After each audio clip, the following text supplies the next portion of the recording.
Bonjour et bienvenue dans cette e-conférence. Je me présente, je suis Céline Solignac, responsable scientifique médicale au sein du laboratoire Gédéon Richter et j'ai le plaisir et l'honneur de co-animer cette session avec Virginie Rio, présidente de l'association Le Collectif BAMP, avec qui c'est toujours très enrichissant de travailler.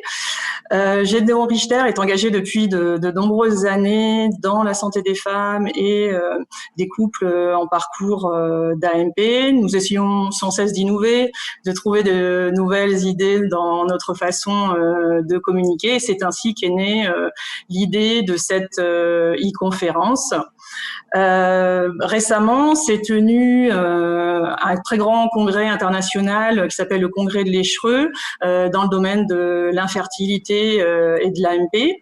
Et y compris, des chercheurs ont présenté leurs travaux, leurs réflexions, et y compris dans le domaine de l'accompagnement et de la prise en charge en AMP. Et ce que nous vous proposons aujourd'hui, c'est de partager avec vous une sélection de communication sur ce thème. Et pour ce faire, nous avons la grande chance d'être accompagnés de deux expertes psychologues cliniciennes. Léa Carpel, en fait, elle a fait ses débuts à l'hôpital Antoine Bécler auprès du professeur Friedman et actuellement, elle travaille depuis de nombreuses années à l'hôpital Foch dans l'unité d'AMP dirigée par le professeur Ayoubi. Et nous avons aussi la grande chance d'avoir avec nous Rachel Trèves, également psychologue clinicienne. Elle a également fait ses débuts à Antoine Bécler auprès du professeur Friedman. Elle a ensuite travaillé plusieurs années dans l'accompagnement des personnes en parcours de dons au Sécos de Cochin. Et à côté de cela, elle exerce sa spécialité dans son cabinet à Paris. Donc, sans plus tarder, je vais passer la parole à Virginie Rio, présidente de l'association Le Collectif BAMP. Elle va nous en dire un peu plus sur son association très active et sur le programme qui nous attend. Bonsoir à tous et à toutes. L'association Collectif BAMP est une association qui a été créée en 2013, qui regroupe des patients, des ex-patients de l'assistance médicale à la procréation, des personnes qui donc ont recours à l'AMP, des personnes qui sont infertiles, stériles, et aussi des parents et des futurs parents d'enfants qui naissent grâce à l'AMP et à l'AMP avec don de gamètes. Donc nos principaux objectifs, ce sont de témoigner, d'informer et d'agir sur tous les sujets relatifs à l'infertilité, à l'assistance médicale à la procréation, et aussi d'accompagner et de soutenir les patients, les ex-patients, dans tout le champ de l'AMP. Voilà, donc on est une association nationale et on a des référentes dans différentes régions de France. Donc ce soir, on est ravis que le laboratoire Gédéon Richter et donc, Madame Solignac et Monsieur Chevenier, excusez-moi, nous aient invités à réfléchir sur une conférence à destination des patientes et des patients, parce qu'il y a un vrai besoin d'information. Et nous, on dit toujours qu'un patient informé est un patient qui va mieux vivre son parcours d'AMP parce qu'il va être plus acteur. Donc, vraiment, pour nous, cette démarche-là est très importante. Les patients ont besoin d'informations, les patients ont besoin d'échanges avec des professionnels. Et sur ce sujet de l'accompagnement humain, qui est un point important dans les parcours d'AMP, voilà, ça nous semblait vraiment important de pouvoir avoir cet espace d'échange. Et donc, les thèmes qui vont être abordés ce soir, alors on ne pouvait pas aborder tous les thèmes qui ont été présentés au Congrès Échereux, mais on a sélectionné donc un sujet autour du Covid-19 et l'impact de cette épidémie sur nos parcours. Un autre sujet sur le stress et l'infertilité, qui est un sujet qui revient souvent et qui est un peu le cœur de l'accompagnement. Un sujet sur les hommes, parce que c'est vrai que voilà, les hommes sont infertiles, les hommes sont stériles, les hommes sont dans les parcours d'AMP, mais finalement les hommes sont assez un peu en satellite comme ça autour des femmes. Et nous, on a vraiment envie que la parole des hommes, la place des hommes, l'infertilité des hommes, on puisse en parler. Et enfin, un dernier thème qui va aborder ce qui a été présenté au Congrès Échereux sur la question du don de gamètes. Donc, ces 4 thèmes vont être présentés par Madame Trèves et Madame Carpel. Pendant la conférence, les personnes qui sont présentes là peuvent poser des questions. Donc, il y a un petit espace qui s'appelle Q&R tout en bas, là où vous pouvez, si vous avez une question, vous l'écrivez et puis on y répondra au cours de la conférence. Ensuite, cette conférence, elle sera rediffusée en replay. Donc là, pour l'instant, on va essayer de discuter tous ensemble des sujets très intéressants. Donc, je donne la parole à Madame Rachel Treff qui va vous présenter le sujet déjà du Covid-19. Bonjour à tous. Donnez-moi une seconde, je mets mon diaporama. Merci beaucoup à Gédéon Richter et merci beaucoup au collectif BAM de me faire l'honneur de m'avoir invité à cette conférence et de pouvoir échanger avec vous aujourd'hui sur pas toutes les questions qui nous animent, mais en tout cas certaines qui sont sans doute beaucoup d'actualité en ce moment. Donc moi, je vous parlerai de ce qui a retenu aussi notre attention comme communication dans ce grand congrès à propos du coronavirus, qui a été quand même quelque chose qui nous a tous touchés dans le monde entier et qui m'a paru important un peu de vous relater aujourd'hui. Donc, je vais vous présenter une communication de Jackie Boivin, qui est une Anglaise, qui a justement essayé de faire une recherche sur l'expérience des patients, l'impact psychologique qu'avait eu la fermeture de leur centre pendant la pandémie. Donc, rappelons-le que l'infertilité est une expérience qui est douloureuse pour de nombreux couples, que la dépression et l'anxiété sont vraiment des troubles psychologiques associés à l'infertilité et qui peuvent souvent s'aggraver lors des traitements, lors des parcours de PMA.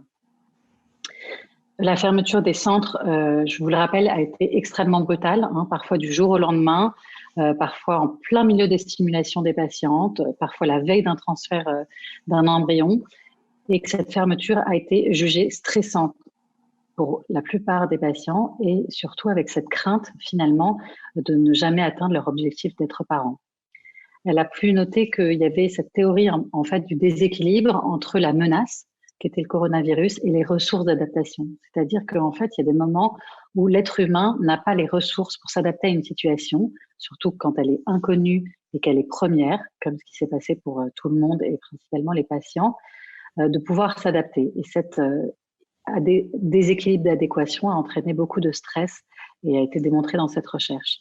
Cette recherche a été faite par un sondage qui a été envoyé en ligne et sur les réseaux sociaux. Ils ont eu 450 personnes qui ont fini de répondre au sondage. Malheureusement, comme vous pouvez le voir, c'était surtout uniquement des femmes. Il n'y avait que 4 hommes qui ont répondu au sondage. Donc, on peut dire qu'il est un petit peu biaisé, mais quand même, ça nous donne des éléments de réponse sur ce vécu. En tout cas, la moyenne d'âge des femmes était 33 ans et elles essayaient à peu près depuis plus de 3 ans et demi d'obtenir une grossesse. Les questions qui étaient un peu recherchées, c'était finalement quelle était l'intensité de cette menace, quelles émotions, quelle capacité elles avaient à faire face finalement avec la fermeture de leur clinique, quelle compréhension elles avaient du coronavirus, quelles étaient leurs craintes, les informations qu'elles auraient souhaitées par rapport à la fermeture et la réouverture. Tout ce sondage était autour de ça. Donc, la quasi-totalité des patientes ont vu leur traitement reporté. Donc, ça veut dire que tout était vraiment très engagé dans leur parcours de PMA à ce moment-là de l'arrêt et de la fermeture, et que la fermeture a été vraiment extrêmement stressante pour tout le monde. Donc, premièrement, les effets du Covid étaient inconnus pour tout le monde, et ça, je pense que le fait que ce soit une situation inédite est très important d'avoir en tête, et que c'était souvent perçu donc, par les patients interrogés comme une mesure de précaution. Et la plupart, tu sais que finalement, ils trouvaient ça injuste finalement par rapport au conseil, et ça c'est assez intéressant, sur les grossesses qui a été donné au public. C'est-à-dire que dans la population générale, il n'y a eu aucun message finalement des gynécologues ou des médecins ou de la santé, en tout cas de dire arrêtez d'essayer de tomber enceinte parce que ça risque d'être dangereux, alors que finalement, pour les parcours PMA, ça l'était. Donc ça, il y a vraiment cette question d'injustice qui a été vraiment bien relatée, en tout cas dans cette recherche. J'ajouterais que la fermeture a été considérée donc comme une menace pour leur réalisation de l'objectif de devenir parent, parce que finalement, là, on est un petit peu à distance, mais sur le moment, on ne savait pas quand est-ce que ça allait rouvrir. Les patients étaient vraiment démunis face à ça. Et ils voyaient le temps passer, et ce temps était corrélé avec leur perte de fertilité. Et c'est pour ça qu'il y avait sans doute la peur et la menace pour eux de voir leur projet parental se réaliser. La plupart ont géré, se sont intéressés dans ce sondage à comment gérer cette situation, et ils ont découvert les stratégies des couples face à ça. Alors, ils se sont rendus compte que finalement, il y en a une grande partie qui ont essayé de se préparer mentalement et physiquement pour les prochains traitements, c'est-à-dire utiliser ce temps d'arrêt pour sans doute perdre du poids, faire de la méditation, prendre soin de soi, faire vraiment une pause aussi physique. Donc ça a été aussi assez intéressant de voir ça. Et d'autres qui n'étaient pas adeptes à ça ont renforcé leur réseau social, c'est-à-dire ceux qui se sont beaucoup connectés aux réseaux sociaux, ont essayé de faire lien finalement avec les équipes de patients et aussi les équipes médicales. D'ailleurs, ils ont pu témoigner qu'ils se sont essayés de s'entretenir au maximum avec les cliniques pour garder un lien, ce qui n'était pas toujours facile et évident. Tous les participants ont signalé un grand stress, une grande inquiétude, une grande frustration face à cette situation, et une minorité a signalé même la question du désespoir est arrivée pour elle. C'était pas tout le monde, mais c'est intéressant de le noter quand même que ça a pu quand même créer pour certains beaucoup de désespoir. Ce qui a été aussi important, c'est qu'il y avait vraiment un manque d'informations et qu'ils auraient voulu des informations supplémentaires sur les effets du retard, la question des priorités face aux éventuelles listes d'attente qui allaient se créer et la réouverture à la réouverture des centres. Donc ça, c'était pour la communication anglaise. Je vais juste ajouter, je ferai une conclusion après, la recherche des Italiens, donc de Fabio Barra, qui lui aussi s'est intéressé, mais de façon plus approfondie, parce que lui, dans cette étude-là, il a inclus tous les patients qui avaient fréquenté son établissement, dont le traitement de FIV avait été interrompu ou retardé à cause du coronavirus. Et il a utilisé finalement en fait des échelles d'évaluation, donc la gravité de l'anxiété et de la dépression a été évaluée à l'aide d'outils de dépistage du trouble de l'anxiété, ce qu'ils appellent le GAD-7, et des questionnaires d'appréciation de symptômes dépressifs, ce qui s'appelle le PHQ-9, qui sont des échelles où ils peuvent quantifier l'angoisse et la dépression, ce qui est assez intéressant aussi dans les outils diagnostiques. Dans son étude, il y a 500 patients qui ont répondu, donc cette fois-ci, il y avait beaucoup d'hommes et beaucoup de femmes qui ont répondu à un questionnaire. L'âge moyen des femmes était 37 ans et 38 ans pour les hommes, avec pour chacun à peu près 2 cycles échoués de FIV. Et par rapport aux résultats de ces dépistages, il y a quand même anxiété et dépression qui reviennent à plus de 37%, ce qui est quand même considérable à ce moment-là de l'épidémie et de la fermeture et de ce que ça pouvait faire finalement aux patients. Ce qui était intéressant de noter, c'est que c'était plus élevé, cette échelle d'anxiété et de dépression, même si Léa Carpel reviendra sur vraiment la distinction entre anxiété et dépression, parce que c'est intéressant quand même de le noter, et que les femmes étaient plus atteintes de plus de 10% des hommes d'anxiété et de dépression. Donc la survenue de ces deux états était associée. C'est intéressant de voir que finalement, chez les patientes qui étaient plus angoissées ou plus stressées, c'était corrélé aussi à leur état de fertilité. C'est-à-dire qu'on s'est rendu compte que chez les patientes qui avaient des réserves ovariennes altérées, qui étaient en insuffisance ovarienne prématurée, ou qui étaient atteintes d'endométriose, ou qui avaient des fibromes utérins, l'anxiété était vraiment supérieure aux autres. Donc ça prouve bien que aussi, c'est pas simplement le fait d'être en PMA, c'est aussi ce qu'elles vivent de leur infertilité, le diagnostic qui leur avait été donné. Un autre élément intéressant, c'était qu'on se rendait compte que le temps consacré à l'intérêt du coronavirus, aux actualités, aussi rajoutait du stress. Plus les gens regardaient et écoutaient les informations, plus le stress et les échelles de stress étaient élevées. Autre fait que je souhaite vous relater aujourd'hui, c'est que près de 40% des patientes auraient souhaité, malgré l'épidémie, malgré toutes les menaces qu'il y avait et qu'on entendait tous, subir un traitement de FIV et ne pas se voir arrêter finalement brutalement. Donc c'est quand même considérable de voir que 40% des patients l'auraient fait.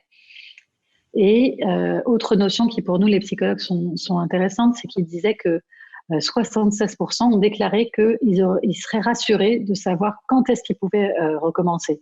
Et ça, c'est rarement compris peut-être par le corps médical que l'être humain a besoin d'un but, de savoir, c'est pas tant le temps sera long, le temps-là à l'infini était assez bouleversant, j'y reviendrai dans ma conclusion, mais qu'ils avaient besoin au moins d'être fixés, de savoir quand est-ce que ça allait rouvrir, et même si c'était long, au moins de savoir si c'était dans 2 mois, dans 3 mois, etc.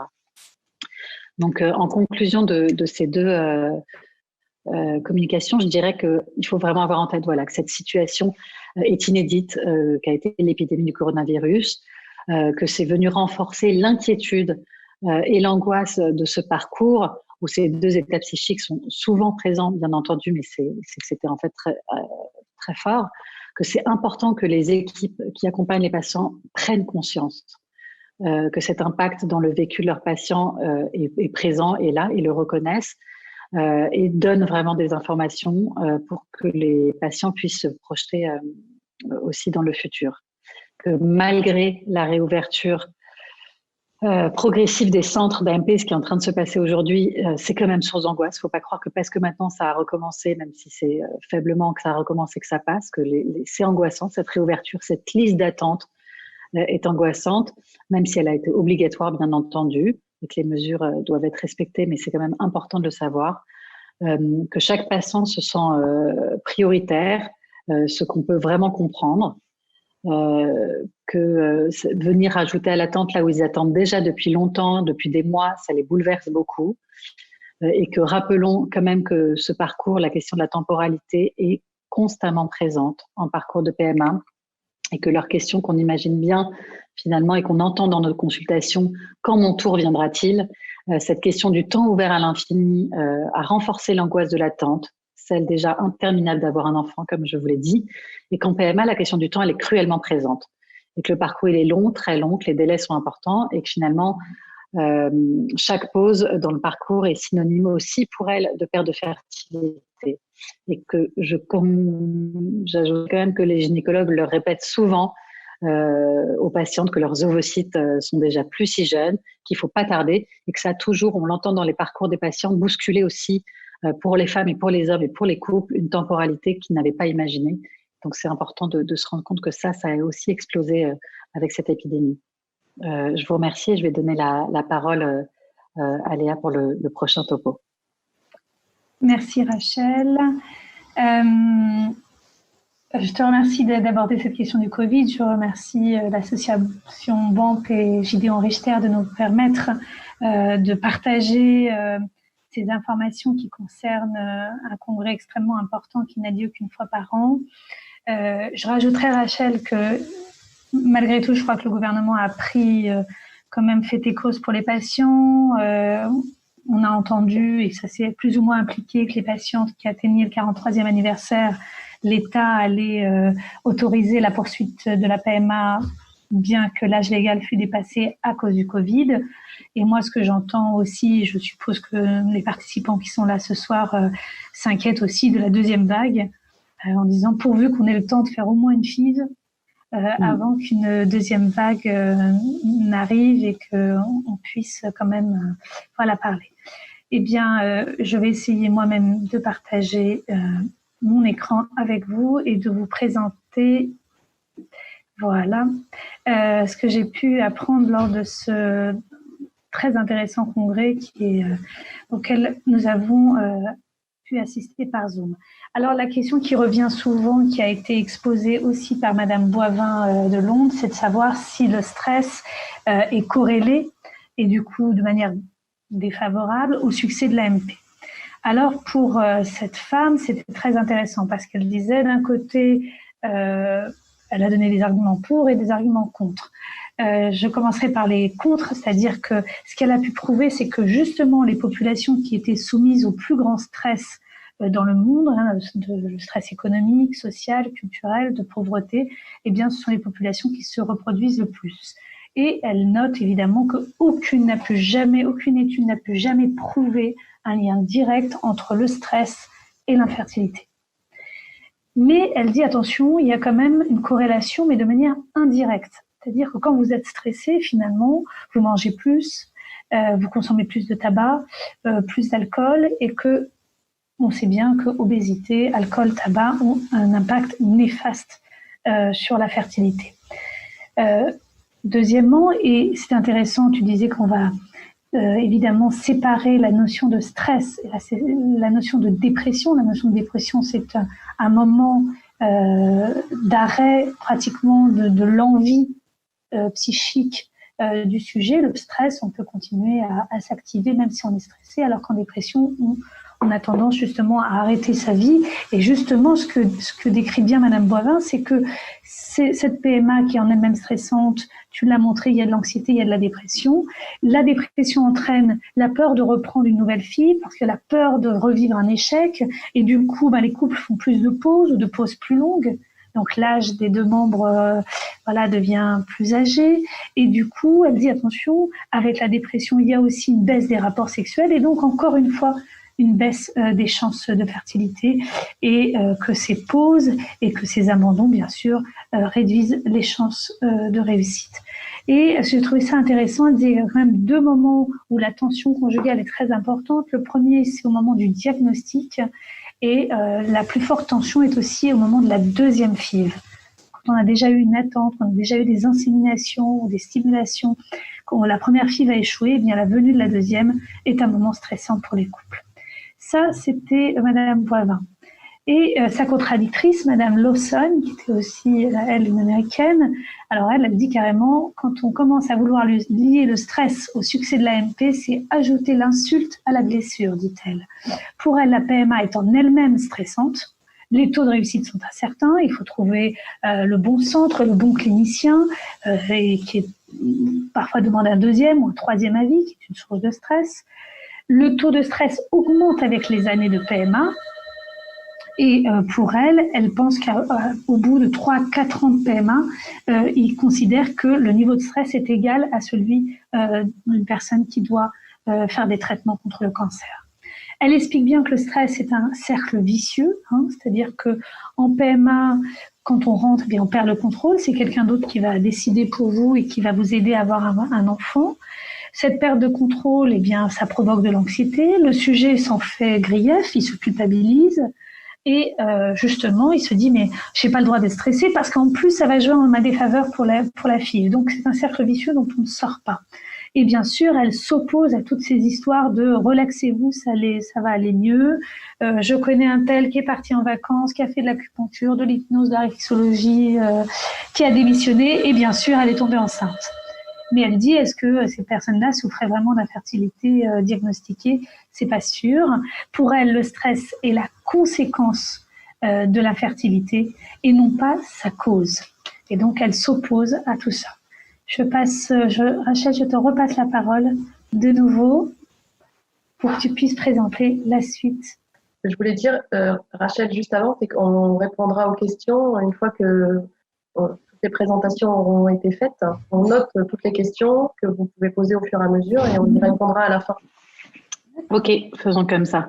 Merci Léa. Moi, je vais continuer les communications qui ont attiré notre attention sur cette communication qui nous vient des Pays-Bas sur les couples qui ont eu recours à un don de sperme pour avoir un enfant avec un joli intitulé qui s'appelle « Faire famille ». Donc c'est une recherche qui nous vient de couples néerlandais qui sont devenus, donc comme je le disais, parents grâce au don de sperme.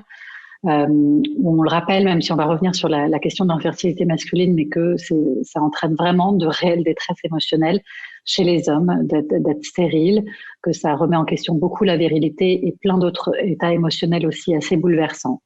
Cette étude a été menée sur 13 couples, en moyenne d'âge chez les femmes de 39 ans et 43 ans pour les hommes, qui avaient eu chacun 2 enfants qui étaient âgés actuellement d'à peu près 6 ans. Et toute la question finalement de cette communication, c'était est-ce que la génétique était pertinente pour faire parentalité? Et ça, c'est vraiment intéressant parce que c'est une demande aussi des couples dans nos entretiens. Qu'est-ce que la génétique? À quoi elle fait référence? À quoi elle sert? Tout ça. Et là, ils se rendaient compte dans cette étude, dans leur dire de ces patients qui étaient actuellement devenus parents grâce au don, que finalement, oui et non. Et que la génétique était, oui, pertinente pour quelque chose. Ils appelaient ça pour créer des similitudes entre le père et l'enfant. Et je pense qu'à ce moment-là, comme aux Pays-Bas, l'anonymat est ouvert et que les donneurs sont aussi, comme en France, attribués en fonction des caractéristiques physiques, je pense que ce qu'ils entendaient par là, c'était que pour créer des similitudes physiques. Mais que Au-delà de ça, pour faire parentalité, pour être parent, pour tisser des liens, c'était pas important, que c'était pas pertinent en tout cas. Et ça, c'est vraiment, je trouve, intéressant d'avoir aussi leur retour à ces couples devenus parents. Alors, tous les parents de cette recherche ont témoigné donc ce qu'ils appellent kinship, faire famille, faire parenté avec leurs enfants, et que avec le recul, du coup, leurs enfants qui ont actuellement, en tout cas en moyenne 6 ans, c'est-à-dire qu'ils peuvent vraiment être plus âgés, que finalement élever leurs enfants, ils avaient appelé ça le nature contre était pas si fort, enfin que la génétique avait pas autant d'importance par rapport au poids de l'éducation, au poids du vivre ensemble, et qu'avec le recul qu'ils ont, ils sont capables aujourd'hui de témoigner de ça. Malgré tout ça, malgré cette importance de l'éducation, il réajoutait la ressemblance génétique entre le donneur et le père pour générer ces similitudes-là. Autre point important, en tout cas moi, qui m'a été important de me rendre compte que leur demande d'avoir le même donneur quand ils avaient plusieurs enfants, en tout cas du même fratrie, avoir le même donneur, c'était essentiel. Et ça a été revenu à plusieurs reprises dans cette recherche. Et l'expérience que j'en ai, moi, des couples que j'ai reçus au SECOS pendant plusieurs années, donc au Centre d'études et de conservation des œufs et du sperme, c'est là où on reçoit les couples en demande de dons ou les donneurs et les donneuses. Souvent, ça revenait dans les entretiens, cette question, est-ce qu'on peut avoir le même donneur pour notre deuxième enfant ? Je ne sais pas si les choses ont évolué, vont évoluer. En tout cas, à l'époque où je les recevais, je me souviens que la réponse était par la négative et c'était souvent très douloureux. Et je suis pas surprise justement que dans cette recherche, cette question est posée et la réponse, en tout cas attendue sur cette demande d'avoir le même donneur. Par contre, il y a une crainte qui a été révélée dans cette étude par rapport au père.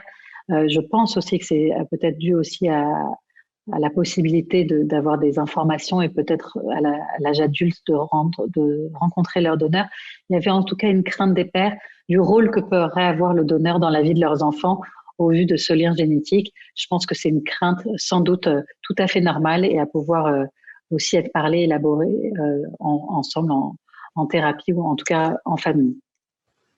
Une autre communication qui nous vient de France, qui nous vient de l'équipe justement du SECOS de Cochin, de Véronique Dueno, qui s'est intéressée avec un autre SECOS aussi de France sur la divulgation des parents à leurs enfants issus de dons de sperme et leurs réactions. Donc, ils se sont intéressés finalement à quand est-ce qu'on le dit et quelles sont les réactions des enfants. Donc, rappelons quand même que le don en France est anonyme et gratuit, ce qui n'est pas du tout commun à toute l'Europe. Et autour du monde, chacun a ses lois. Les choses essayent d'évoluer, vous le savez, avec les demandes de changement et des lois de bioéthique qui vont être révisées. Tout au début des SECOS, je vous rappellerai que les médecins qui accompagnaient les couples demandeurs avaient vraiment tendance tous à dire qu'il ne fallait pas parler aux enfants, qu'il ne fallait pas parler aux familles, à leur entourage, que c'était leur histoire, qu'il fallait garder ça secret. Et que finalement, au fur et à mesure des années, au fur et à mesure, en tout cas des réflexions, des paroles qui ont été dites des parents, des enfants issus des dons, le discours a totalement changé et l'accompagnement, en tout cas aujourd'hui des SECOS et des psychologues dans les SECOS et sans doute de la plupart des thérapeutes aussi en libéral, était plutôt vraiment d'aller vers la possibilité de le dire, le devoir de le dire aux enfants qui sont nés et qui ont été conçus de cette façon-là. Donc ça, c'est vraiment important de savoir que ça n'a pas toujours été le cas et que c'est encore aujourd'hui pas si évident. Donc l'intérêt de l'étude était de montrer finalement à quel âge les parents révèlent-ils à leurs enfants qu'ils sont nés grâce aux dons. Donc l'étude a été faite auprès de parents de 82 enfants qui étaient âgés entre 1 an et 17 ans. Ils ont fait différents groupes, 0-2 ans, 3-5 ans, 6-10 ans, 11-14 ans et 15-17 ans. On s'est rendu compte que 45% des enfants étaient informés. Alors, c'est intéressant de voir que c'est plus que l'étude qu'ils avaient fait en 2010, où c'était 38% le chiffre. Donc, il y a vraiment une augmentation, en tout cas, de cette façon d'informer les enfants, en tout cas, sans doute plus jeunes.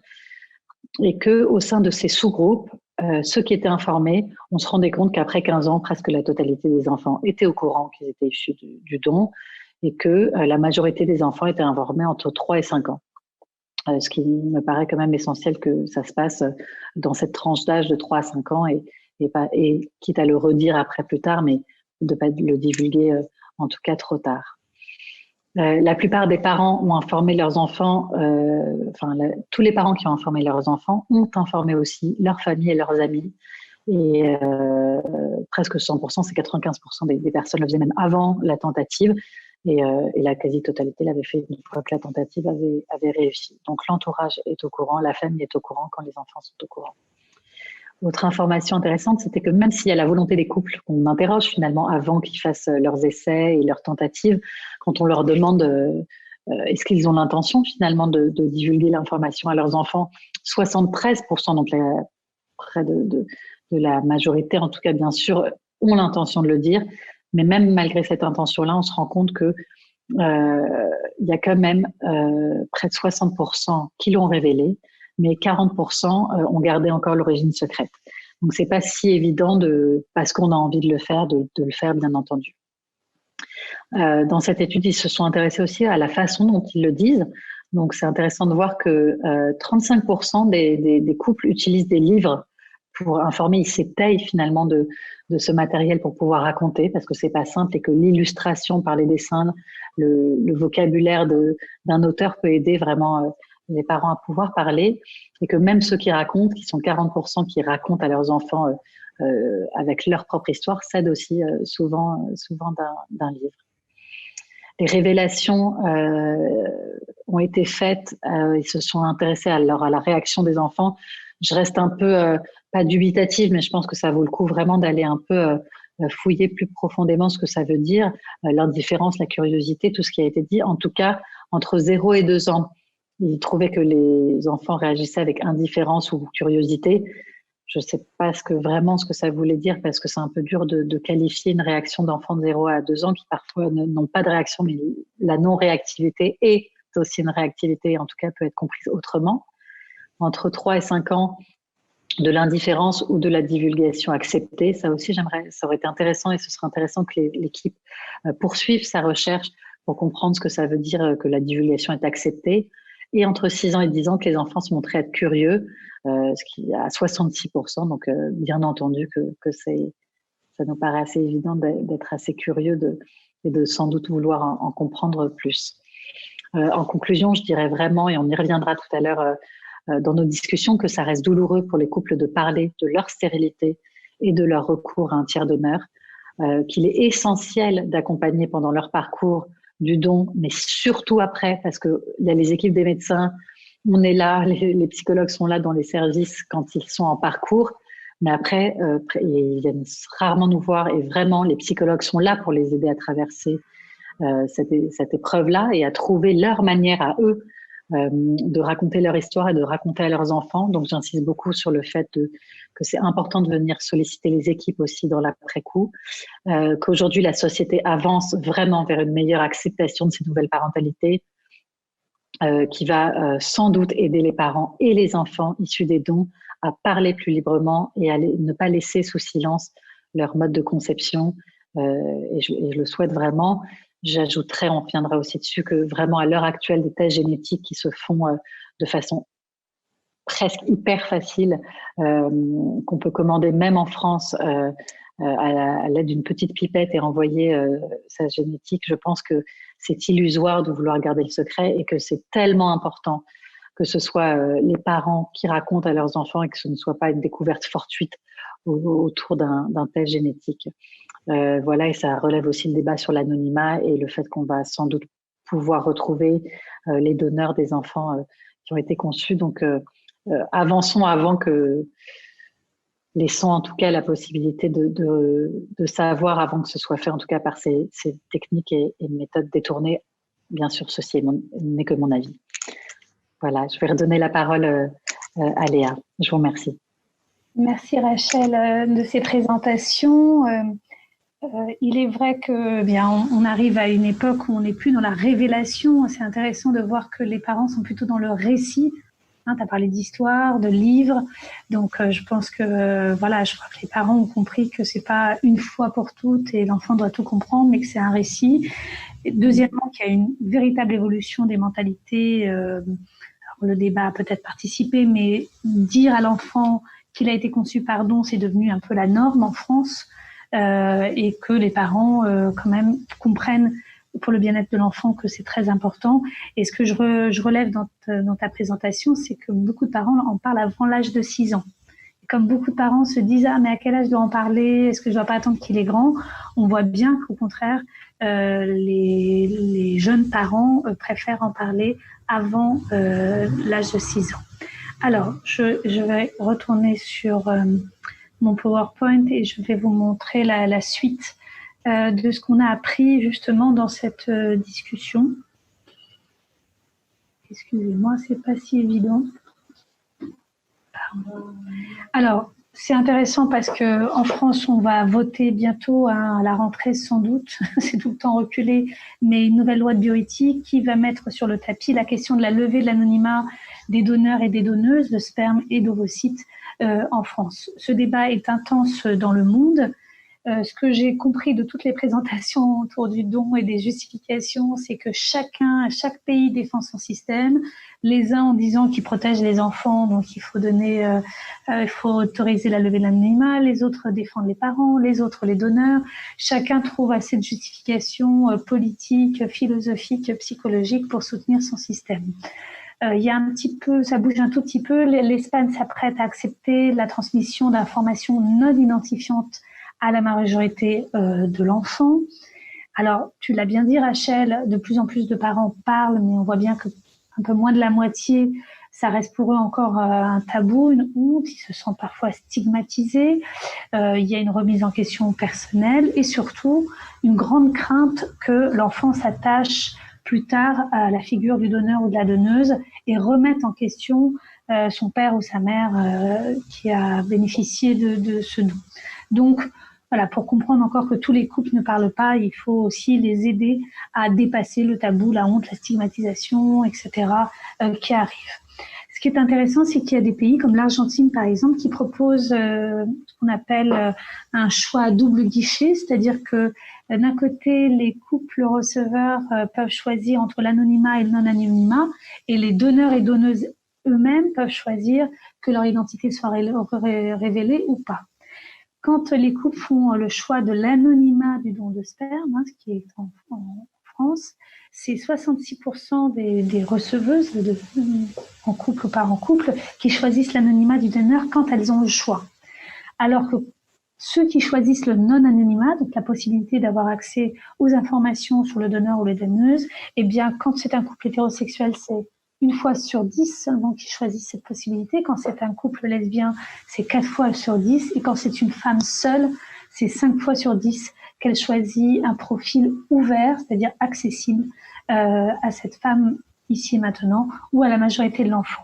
Et on voit par contre que quand c'est un don d'ovocyte ou en double don, le choix du non-anonymat est très rare.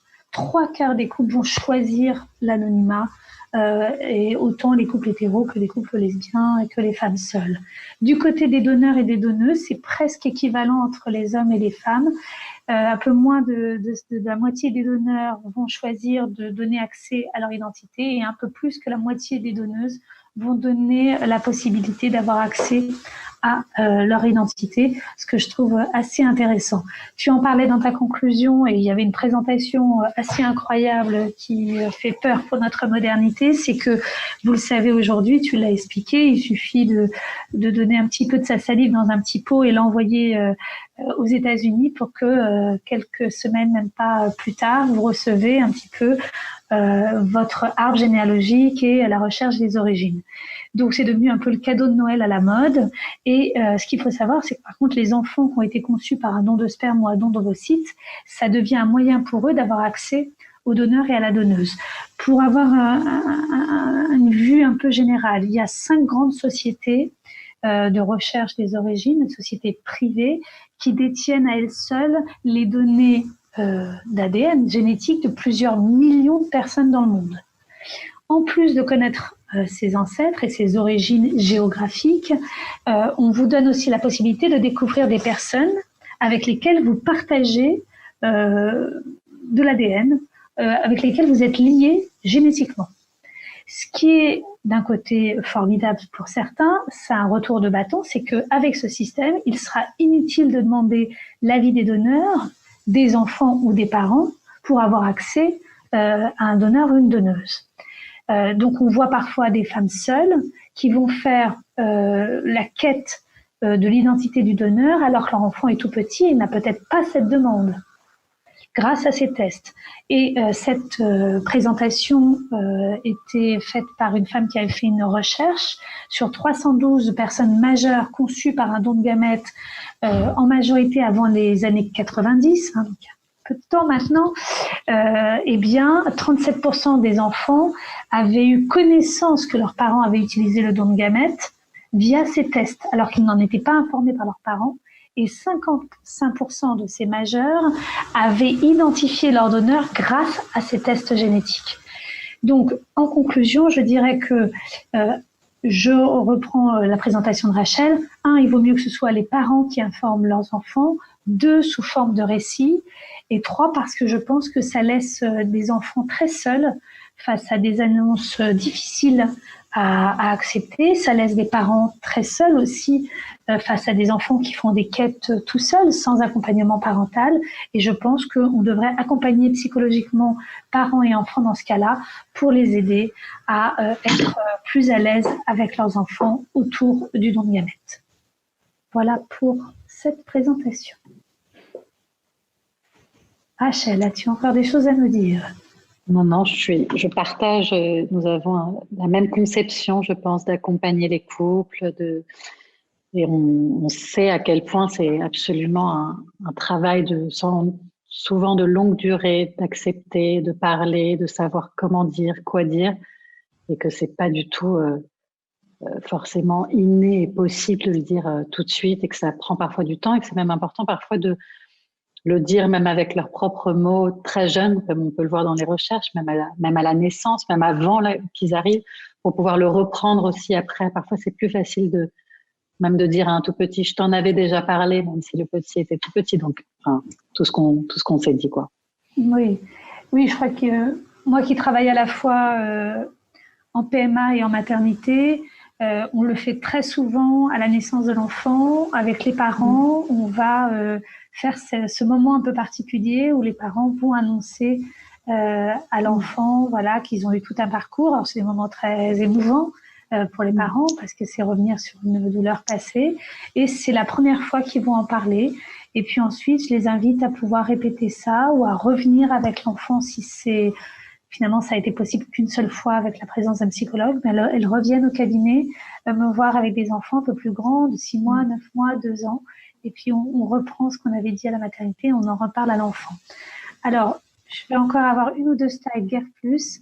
Je remercie une des participantes qui a posé la question de la place des hommes en PMA.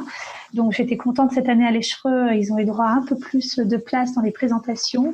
Et je vais me permettre, du coup, de continuer à partager mon écran avec vous pour vous faire part de ce que j'ai appris pendant l'Échereux sur l'accompagnement psychologique des hommes. Si ça veut bien bouger un instant. Voilà. Donc, je vous ai fait tout à fait réuni plusieurs présentations en une seule slide. D'abord, évidemment, il a été prouvé très facilement que les hommes souffrent aussi de l'infertilité du couple, que l'infertilité soit masculine ou féminine, mais qu'ils l'expriment moins que leur compagne. Une autre présentation très intéressante montrait que, contrairement à ce qu'on croit, les hommes sont plus optimistes que leurs compagnes et ils ont tendance à surestimer les chances de grossesse. Quand un médecin dit que les chances de grossesse sont autour de 30 à 32%, la femme pense que c'est plutôt 50% et l'homme pense plutôt que c'est 64%. Ce qui nous fait penser que donc la déception des hommes est peut-être plus importante que celle de la femme, ou du moins identique, mais dans une posture un peu virile, souvent le compagnon s'oblige à protéger sa compagne de son chagrin et essaye de lui remonter le moral, alors même qu'il souffre tout autant s'il y a un échec. Tu l'as dit, Rachel, on a aussi consacré un peu de temps lors de cet échereux au vécu de l'infertilité masculine. On a bien dit que la fertilité masculine, ça soulève une détresse psychique qui est souvent cachée parce que cet homme peut avoir peur d'être stigmatisé, il peut se remettre en question lui-même vis-à-vis de sa propre virilité et cela, on l'a dit, a un impact sur sa sexualité s'il se sent dévirilisé par l'infertilité. Et on l'aura remarqué, Rachel et moi, on en a parlé, peu d'hommes viennent consulter les psychologues au centre de PMA. Voilà, sauf dans le cas des dons de sperme mal acceptés. Souvent, ils viennent la première fois en couple, puis ils disparaissent au deuxième rendez-vous, on les voit plus. Et alors, pour les 2 dernières slides qui sont, enfin, 2 dernières phrases de ma slide, ce qui est intéressant, c'est qu'on voit que du côté anglo-saxon, on dit, si les hommes n'ont pas envie de voir les psychologues, et on va leur permettre d'avoir des plateformes anonymes où ils vont pouvoir parler avec d'autres hommes anonymement de leur infertilité. Comme ça, ils auront une espèce, ils appellent ça the peer consultation, un peu de pair, P-A-I-R-S. Alors que dans les présentations européennes, au contraire, on notait qu'un tiers des hommes infertiles présentaient des symptômes de dépression et d'anxiété caractérisés. Donc, je crois que Rachel et moi, on se rejoint sur ce point. Messieurs, d'abord, vous êtes bienvenus dans nos consultations et je pense qu'on doit évidemment prêter plus attention à la place des hommes en PMA et à leurs chagrins et à leurs difficultés sans que ça les féminise en quelque sorte. Et j'aurai une dernière slide qui va rejoindre un petit peu ce que tu as dit. Je vous ai laissé quelques infos de présentation intéressantes. La première, c'est que souvent les couples se demandent, après l'échec, des fois certains sont très pressés, ils veulent reprendre tout de suite une autre FIV derrière, alors que les études prouvent que 6 semaines après les résultats, c'est encore tôt pour reprendre une FIV parce qu'il y a encore beaucoup de chagrin, beaucoup d'anxiété. Et il vaut mieux supporter d'être dessus pour se réengager, quelque sorte de retrouver l'énergie pour le réengagement. Deuxième présentation très intéressante qui montrait que plus une loi était sévère vis-à-vis de la PMA, c'est-à-dire qu'il y a des pays comme l'Allemagne, l'Autriche qui refusent le don d'ovocytes ou le don de sperme. Et plus la loi est sévère, plus les couples ressentent que l'infertilité est tabou dans leur pays, mais bien que dans d'autres pays, les lois soient plus ouvertes et plus tolérantes et plus clémentes, on voit que pour la moitié des couples concernés par la PMA, l'infertilité reste tabou. Au demeurant, il y a quelque chose qui change, c'est que les couples parviennent de plus en plus à en parler autour d'eux, à leurs amis, à leurs proches, et je pense que la FIV s'est démocratisée. Par contre, la FIV avec don de gamètes, on voit que c'est toujours une difficulté. Et Virginie, c'est toi qui m'avais demandé de relever ce poster.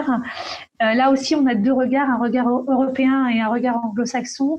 Dans les présentations européennes, l'expérience d'une longue infertilité, c'est-à-dire plus de 3-4 ans, entraîne beaucoup de chagrin, de dépression, d'anxiété. Et puis quand on voyait les présentations anglo-saxonnes sur le sujet, ils disaient mais non, il y a des façons d'être mieux, même après une longue infertilité. Il faut retrouver le sens de soi-même, acquérir de l'humanité, enrichir ses relations sociales, renforcer son couple, changer de philosophie.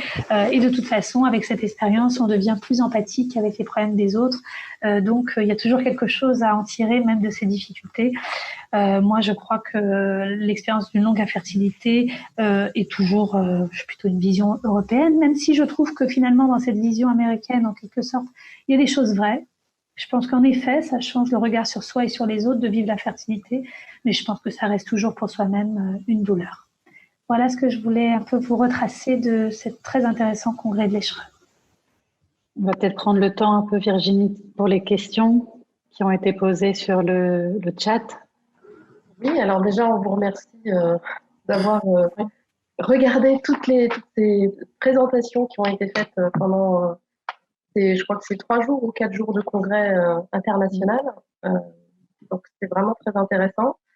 Ce qu'on voit, c'est qu'il y a des constantes, il y a des choses qui ne bougent pas trop, ou, voilà, et il faudrait réussir à les faire bouger. Alors nous, en tant qu'association, on essaye, mais c'est vrai que la question de l'infertilité, ça reste quelque chose de compliqué. Et puis, on voit qu'il y a des évolutions. Donc là, vous notiez que sur le don de gamètes notamment et sur l'information des enfants, les choses évoluent. Donc ça, c'est plutôt encourageant et intéressant. Et il faut évidemment continuer à construire des choses, c'est-à-dire continuer à construire l'accompagnement des patientes, le travail de... J'ai la porte qui est restée ouverte, excusez-moi. Je vais aller la fermer, sinon on va entendre des bruits. Je donne la parole à... D'accord, oui, merci à toutes les deux pour vos présentations. Oui, en effet, on a eu pas mal de réflexions par rapport à la place de l'homme, pas mal d'hommes qui sont surpris en fait, de couples qui sont surpris de la place de l'homme dans le parcours et de l'accueil, même dans le centre de PMA, et de leur place. En fait, il y a quelqu'un a partagé une petite phrase qui disait j'ai l'impression d'être des simples petites paillettes et c'est tout. Donc c'était bien d'en parler. Voilà, donc je repasse Virginie.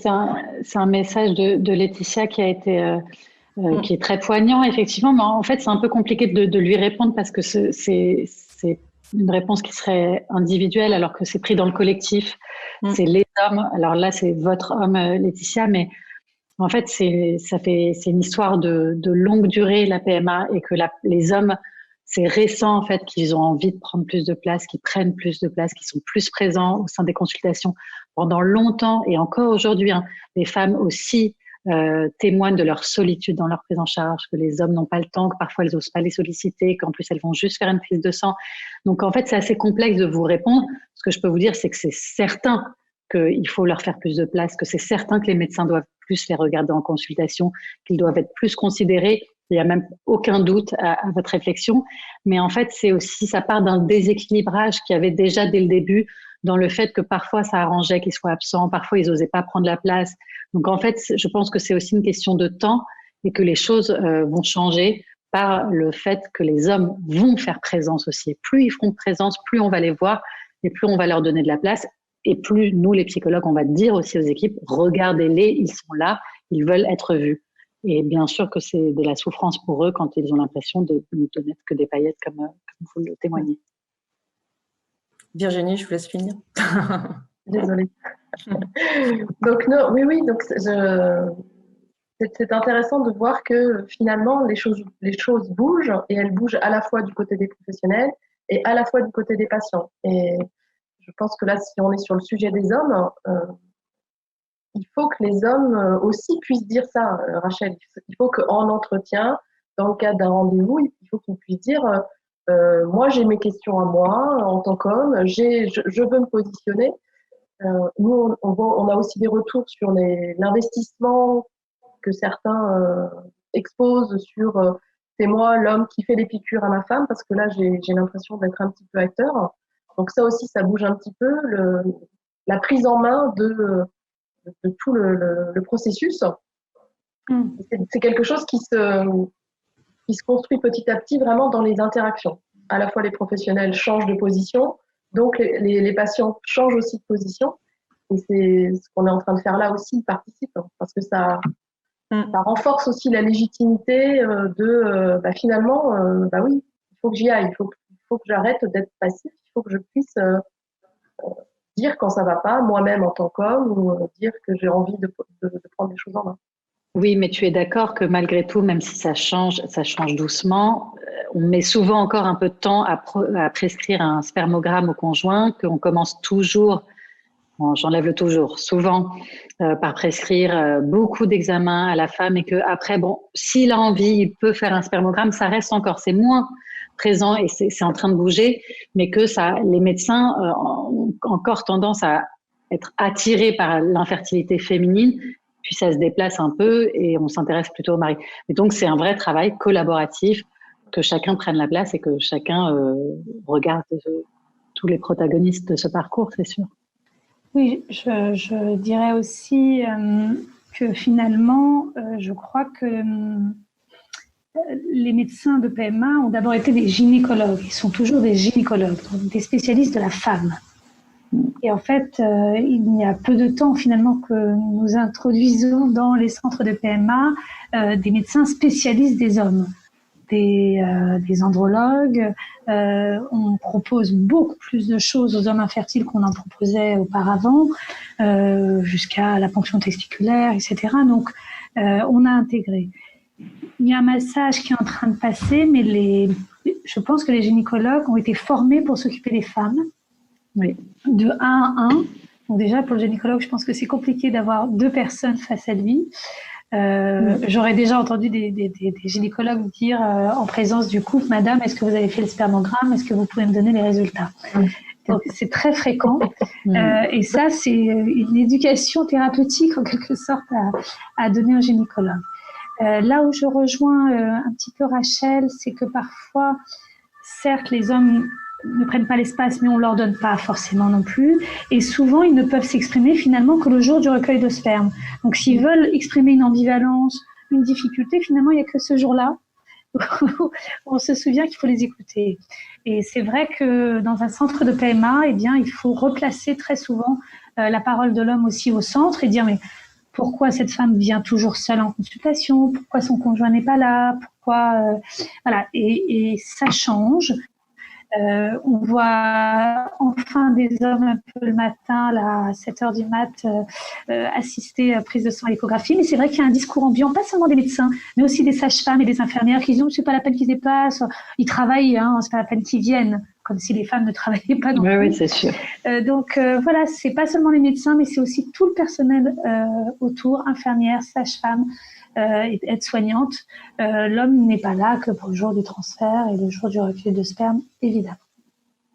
Et justement, il y avait une autre question sur ce thème-là d'un couple qui est surpris de l'accueil de l'homme dans le centre d'AMP. Et puis une autre question au tout début, qui était plus générale, sur est-ce que les études que vous avez présentées, est-ce qu'elles sont transmises aux équipes d'AMP? Et donc moi, ma question, ça serait comment vous, en tant que psychologue, comment vous positionnez dans le staff AMP et comment est-ce que les connaissances de l'accompagnement et de tout ce que vous pouvez connaître et comment vous le